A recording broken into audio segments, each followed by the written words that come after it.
Hello, world and universe. Welcome to the Trevor Donald Experience. Manifest your truth. And if you're new to the channel, please hit that like and subscribe button. And for all my continued followers, I want to say thank you. And this is an opinion-based video channel where I try to open your eyes and ears up to some of the travails and tribulations that take place throughout our cities, our states, our country, and sometimes around the world.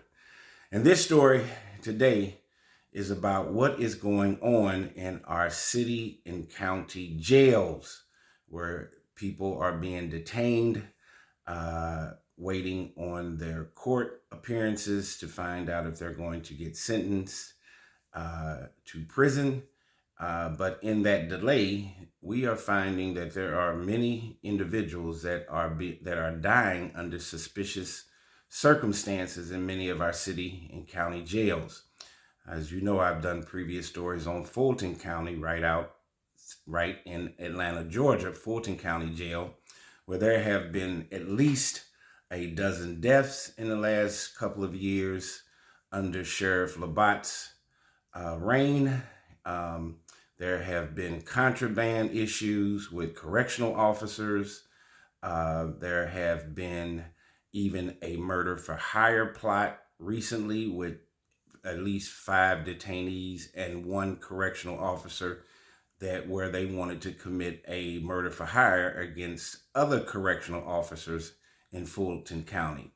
What in the world is happening in Fulton County jail system?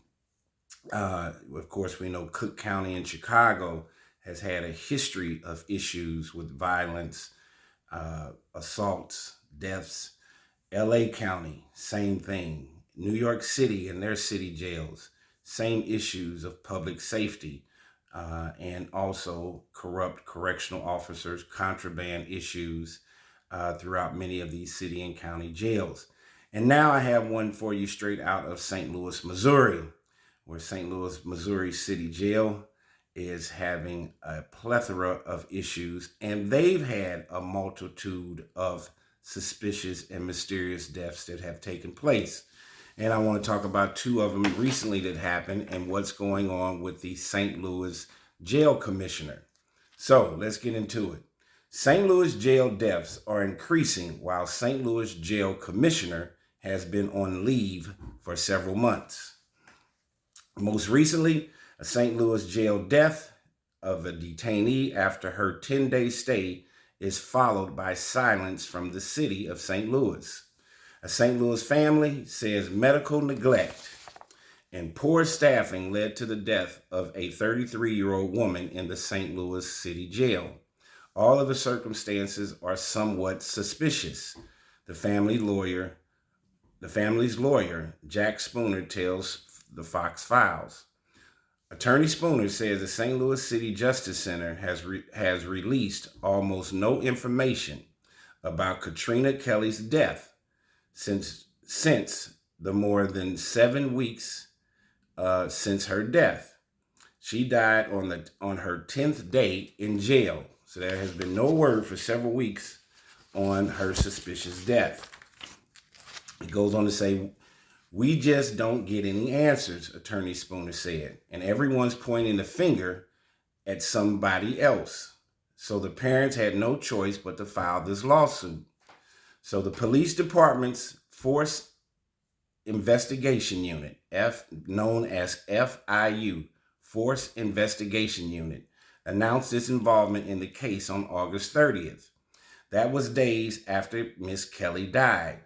The FIU reported that District 4 officers got a call about what was reported to be a suicide, and that officers were told by jail staff that the woman had attempted to hang herself. Attorney Spooner said, "We've heard from somebody in the jail that Katrina was in distress for about 30 minutes, and that they were calling for help during the 30 minutes before somebody finally came in and checked on her." Attorney Spooner says she was healthy and believes her death could have been prevented. Like other recent cases we've reported. One of those cases was a 32-year-old man named Carlton Bernard, who also died in the St. Louis Justice Center in August 2023. Bernard's mother, Shantae Winston, told us in September, All they had to do was give him some insulin or just send him to the hospital. Bernard had diabetes. His autopsy said he died from lack of insulin and dehydration. Attorney Spooner says his clients are too shaken to talk yet about their loved one, who had no known priors, according to Fox 2's court record check. No priors, but she was detained, and I'm going to tell you what she was detained for. She had been arrested for driving someone involved in a shooting, but Spooner questions whether the criminal charge was ever going to stick. It's not clear as to what Katrina knew, if anything, about the shooting, Attorney Spooner said. The jail declined to comment, citing the lawsuit. St. Louis Police says its FIU unit is still investigating. And Miss Kelly was charged with murder, 4 counts of armed criminal action, and 3 counts of assault in the first degree for her alleged role in a July quadruple shooting that left 1 person dead. And as a result of that, so her death took place well over a month ago. And here recently, in the last 2 weeks, 2 Saturdays ago, another young man died at 7 a.m. on a Saturday, about 2 weeks ago, 2 weeks from today. What in the world is going on in the St. Louis City Jail? There have been a multitude of deaths in the last 2 years. There's been rioting. They even detained the jailmates. They had a riot and detained several correctional officers, set part of the jail on fire at the time.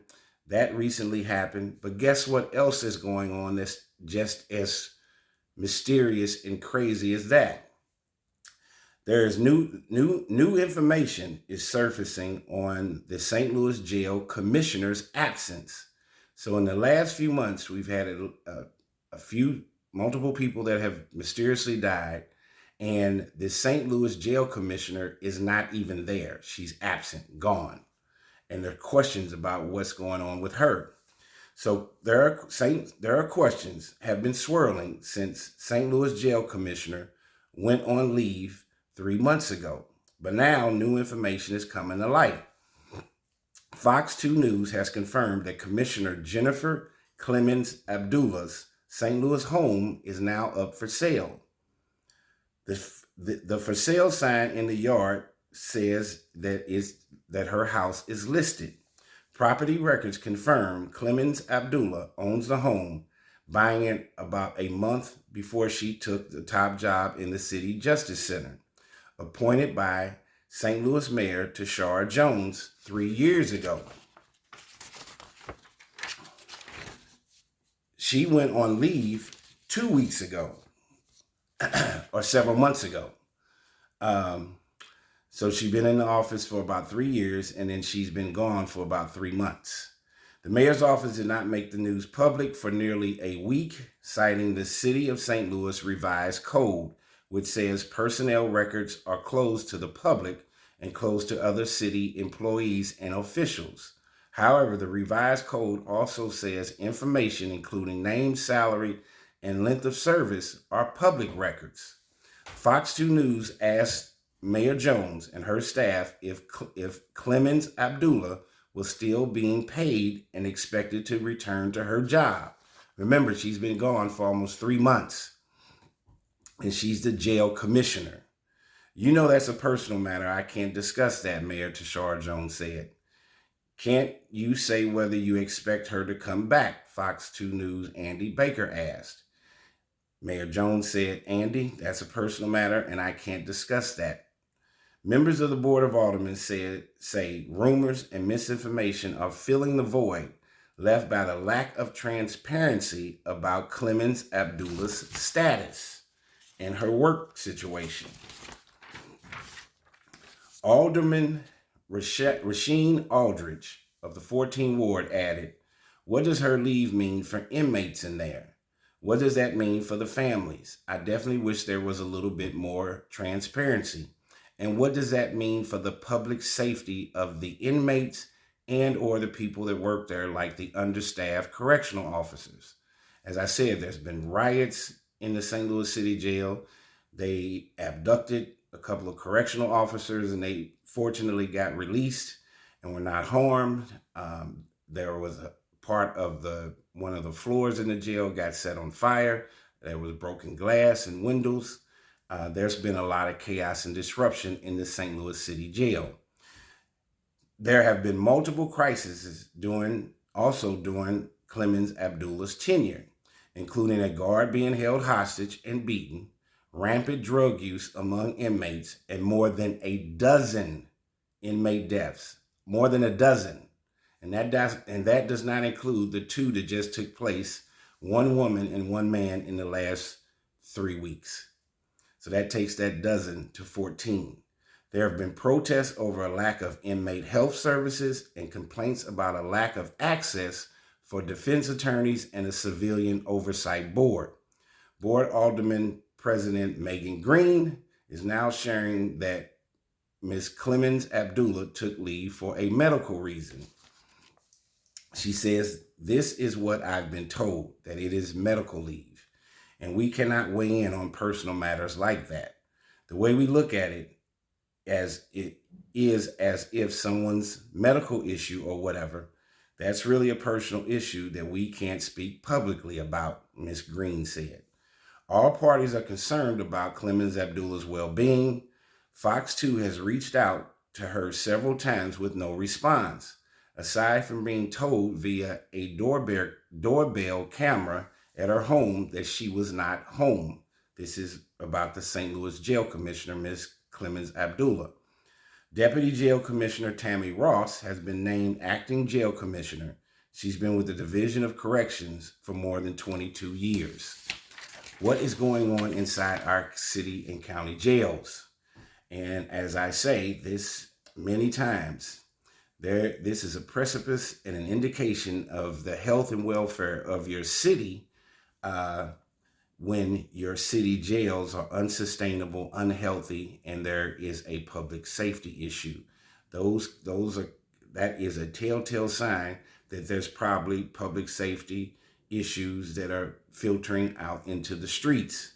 If our legal government cannot provide a safe haven for inmates that are waiting for trial and is sitting in city and county jails and are dying before they even get a trial or a hearing, what in the world is going on? We had a past scenario with the St. Louis City Prosecuting Attorney's Office under Kim Gardner, where there was a backlog of over 1,000 cases that had not been filed, let alone sent through the court system to find out what was happening with detainees. So there's been a backlog. Cook County in Chicago has thousands of cases that have been backlogged, where people have spent 5 years in Chicago's Cook County Jail for even minor infractions before they even get seen by a judge in a courtroom. What is going on with our legal system and our penal system? This is a very sad commentary, and here Fulton County has an inundation of issues that is just destroying the Fulton County governmental and court system under Sheriff Labatt's watch. And now we have a situation in St. Louis, Missouri, where there are all kinds of chaos and disruptions taking place, even under the watchful eye of Miss Jennifer Clemens Abdullah's reign. For the last 3 years, there have been at least a dozen deaths when she was there. And now she's gone like a ghost. For the last 3 months, nobody knows what's going on with the St. Louis City Jail Commissioner in her position on her job. She's not even here. And we've had 2 recent deaths, one of a male and one of a female within the last 3 weeks that have been noted as suspicious. What is going on with our city politics, our city government? We are turning a blind eye to people that need help while they are being detained. We're talking about medical services that are not being appropriated. We're talking about public safety issues that are taking place with assaults. including murder. We're talking about understaffing of correctional officers. We're talking about corrupt correctional officers that are bringing in contraband. In Fulton County, they had a recent murder for hire. What in the world is going on under the nose of our city politics and our government in reference to our city and county jails? Tell me what you think about what's going on. The St. Louis City Jail Commissioner has been absent from her job for the last 3 months, and there has been a continuance of chaos and disruption, and including deaths, assaults and deaths that are taking place in St. Louis City Jail, and there's no checkpoint or checklist or accountability for what's taking place. Tell me what you think. This has been the Trevor Donald Experience. Manifest your truth in a positive, righteous, and God-fearing way.